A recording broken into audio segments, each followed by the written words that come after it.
Hi guys and welcome back to the channel. So you might think owning an Aston Martin, having 4 young children, coolest dad around, right? But there are 5 embarrassing things about owning an Aston Martin. Let's get into it. Welcome to Dadcars.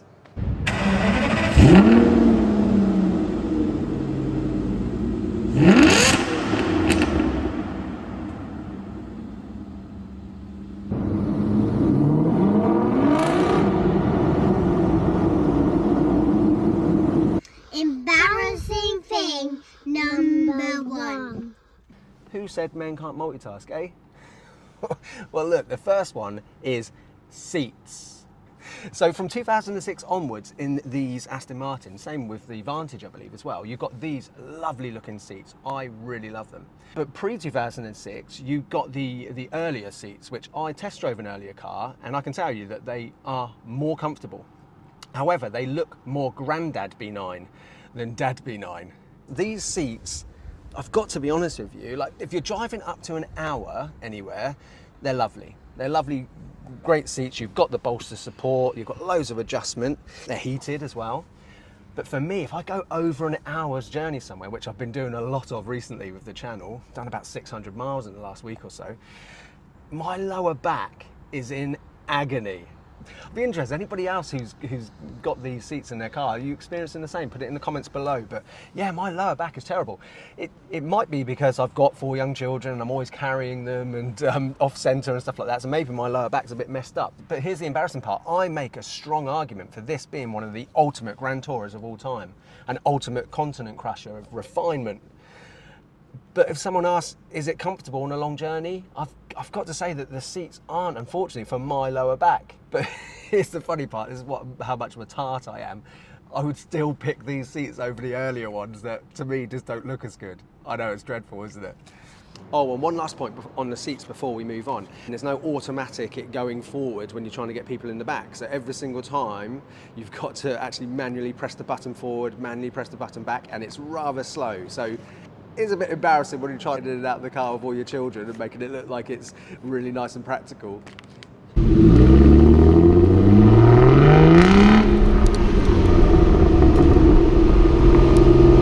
Number 2. So we're in a casino car park here. For one, I think it makes the car look really cool with this lighting. But also it brings me on to the next embarrassing point. So when I bought this car, that is the number plate that was on it. Yeah. So look, I'll admit, probably one of the reasons I love the DB9 so much is because of Casino Royale. And that scene when Daniel Craig gets into the DBS, and it's pretty much from this angle, isn't it? So yeah, look, that is probably cemented in my mind and probably one of the reasons why I love these cars so much. But I'm not a fan of the whole 007 number plate thing, 007 sort of shouting about it. To me, it really makes me cringe. Look, don't get me wrong, I see forum posts come up sometimes, you know, where someone's put a little ejector button in their center console or something like that, and I think that that's great fun. And I give it a like and say that's cool, and I'm sure children love that as well. But look, for me, personal preference, I'm not a fan of the 007 thing and number plates and all the rest of it. I know a lot of people are, so that's probably going to be an unpopular one. But that first month, you can picture it. The Aston Martin pulls up looking flash, 007 number plate, and then out steps a bold ginger guy with 3 snot-nosed kids. It was never going to work for the DadB9, was it? Right, quickly, let's get this off before anyone notices.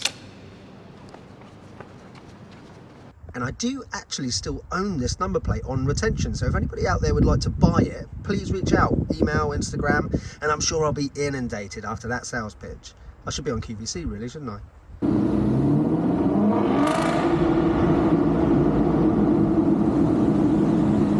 Chapter 3. Well, it's not really a chapter, but yeah. Number 3. So the next one up is a big one. Corrosion.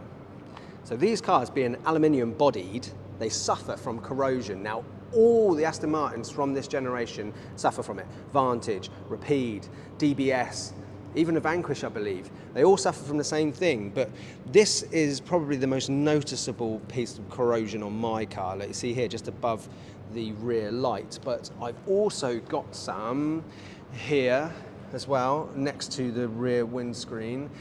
I've also got a tiny bit around the door lock there. which again is another very common place. And then finally, I've got some on the underside of the bonnet here. So a bit here and then a bit coming down there. Sorry, have you just woken up?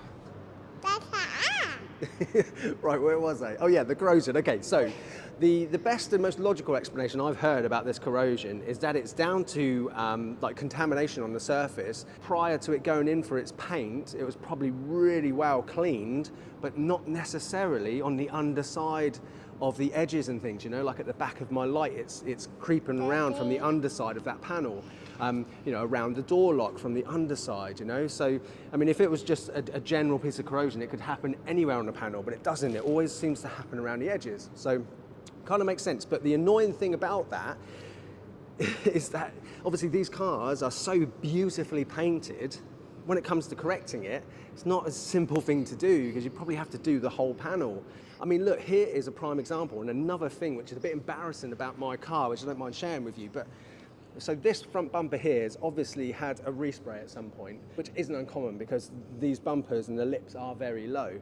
But because this paint is so sort of special, it's got all this lovely flex, you know, it must be really hard to get the exact consistency of this, exact right amount of sort of flex and paint that they put in with that as well. But this here doesn't match with this, and in certain lights it's really obvious. I will be at some point respraying that whole bumper there. But yeah, so that's the problem, you know, you've got a bit of corrosion somewhere. It's not a really simple thing to fix. You've kind of got to paint that whole panel and then sort of blend it into the next one. So yeah, it's a bit embarrassing.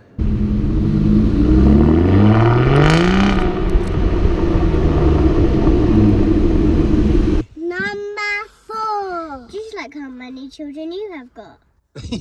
So the next embarrassment then, it's not my shirt. There's a few embarrassments on the interior. Now this might be a shocker because I truly believe that the interior on these Aston Martins from this generation, one of the finest interiors of all time. I mean, just think back to what like the DB7 interior was and the huge upgrade that these generation cars saw. It still looks amazing today, but there are a few embarrassments, and this one will come as no surprise, is the sat-nav here, which I believe is an old Volvo unit, which even when it was released, I think people were complaining about it. I honestly think I've had that up about 4 times in the whole time that I've owned the car, and one of them was to shoot the original DadB9 video, so it just stays down for me. But that's a big advantage with these cars though, isn't it? So you can just fold that screen away. You can't do that in the current generation Aston Martins, can you? And I mean, I'm sure their infotainment systems are starting to maybe even get a little bit outdated as well, I don't know. But there's other sort of tiny annoyances. I'm really nitpicking here, but like, what is this slot? What's that slot for? If you know what that slot's for, put it in the description below. But to be honest with you, this whole sort of like section here, I think is just a bit funny. These plastic gear selector switches, it's from the next year of DB9 onwards beyond this, 2009, so from 2010, these were all glass, and you touch these gear selectors all the time. So yeah, those being plastic, that's a bit embarrassing. I really wish that they were glass. I mean, you can upgrade them. And then there's a few other things, you know, like the window switches, I'm sure they're from somewhere else. But yeah, look, I know I'm really nitpicking there, but you know, there's a few little things which just let it down ever so slightly. Now, obviously the early DB9s as well, they've got like an old turnstile key, haven't they? They don't have this lovely emotional control unit. Now, it could be seen as embarrassing if your glass top crystal key is chipped, you know, in poor condition, like mine's obviously well used, look, you can see.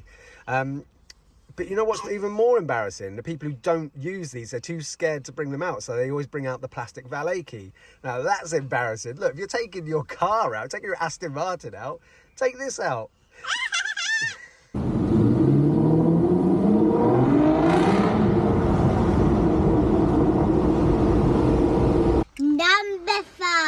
Number 5. Squeaks and creaks. So looking on Facebook groups and owners club forums and things like that, it does seem that Astons of this era are pretty renowned for having very squeaky brakes. I mean, when I first got this car, honestly, it sounded like an old pram. like an old wheelbarrow that needed greasing. It was pretty bad. And when you sort of pull up to a car park and you're feeling all fancy in your Aston Martin, and then you hear squeaking noises, yeah, not cool at all and very embarrassing. But I changed all of the pads and discs all around on this car. And then after that, for a couple of weeks, I had squeak-free motoring and it was fantastic. But then it started coming back again. But long story short, basically where I use it as a DadB9 with my children, I drive it very smoothly. You know, I waft around, I use engine braking, and you know, I avoid any sharp stabbing of the brakes. And that was basically, I think, my problem.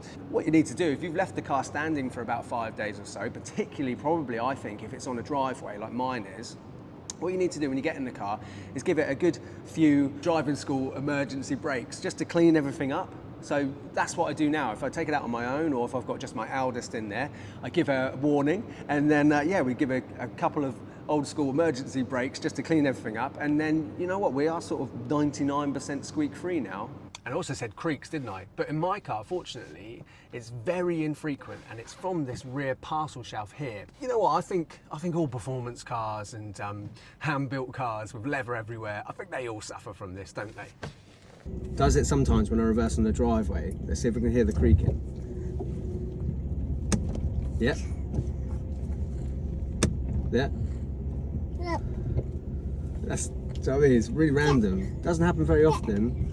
Yeah. Not enough to do anything about it, I don't think. However, all of that said, in summary for the Aston Martin, of all the exotic performance car brands, I would say that Aston Martins are probably the least embarrassing. I mean, think about it. Aston Martins, if you're at a junction, someone is much more likely to let you out in this than if you were driving a Ferrari, for example. On our way here today, there was a walking bus, loads of primary school children walking past the car as we were just waiting at traffic lights, and loads of the children were pointing, saying, Aston Martin, Aston Martin. But then on the other end of the scale, I'm sure if there was a walking bus with a load of 80-year-old pensioners walking along, you'd probably get a few of them that are saying, oh, that's a nice car. So that's the lovely thing about Aston Martins. They are still really good A to B cars, aren't they? Universally loved. And in all honesty, they're not embarrassing at all, are they? They're very, very classy. Please do check out the other videos on the channel. Subscribe if you haven't already. If you've already subscribed, hit that bell icon so you know when my new video comes up. And look, I'll see you all on the next one. Thank you so much. Bye-bye. If you're still watching this, thank you, and I'll put some outtakes in a second. But yeah, look, you know, I wanted to do a video about pointing out some of the negatives of this car, and you know, I thought doing a 5 embarrassing things was better than the typical 5 things I hate about my car. But yeah, honestly, don't get me wrong, these cars are incredible. They're absolutely fantastic, and I actually feel bad now thinking about it, about criticising this interior, because it is truly wonderful. Even in 2022, it is truly wonderful. But look, don't go anywhere, follow the channel, because I'm only getting started, I think. It's a hell of a lot of hard work, you know. I didn't realise quite how much work went into sort of creating YouTube content, but yeah, massive respect to the guys out there that do it. But yeah, stick around. Do you like putting your feet all over Daddy's Aston Martin with your shoes? Little pickle.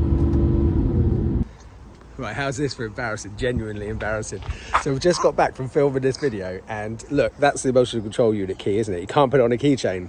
So me, like a wally, I didn't bring out my other keys with my house key on, so we are actually locked outside. So we're just gonna have to wait until my wife gets back, but that's all right, we'll spend some time together, yeah? So I've had an idea. As you can see, our house is currently being refurbished. But the downstairs toilet window is actually open. I'm too big to fit in it, but I've got an idea. You ready? Oh.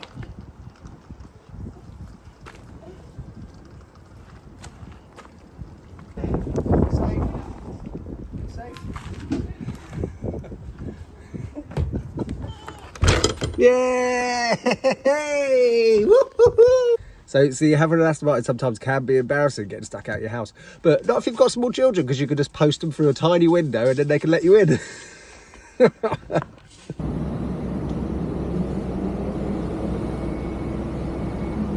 How's that for embarrassing parking? God.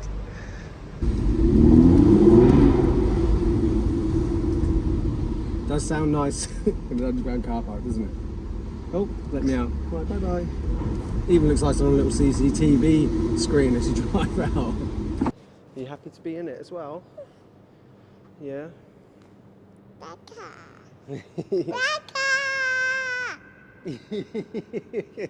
Can you say, I love my daddy? I love daddy. Who's the best, mummy or daddy? Daddy! Yay! It's official! Who's got a better car, mummy or daddy?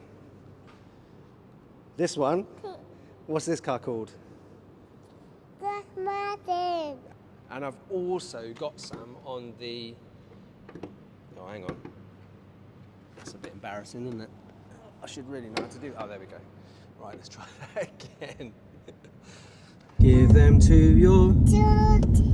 Give them to your daughters. 1 a penny, 2 a penny.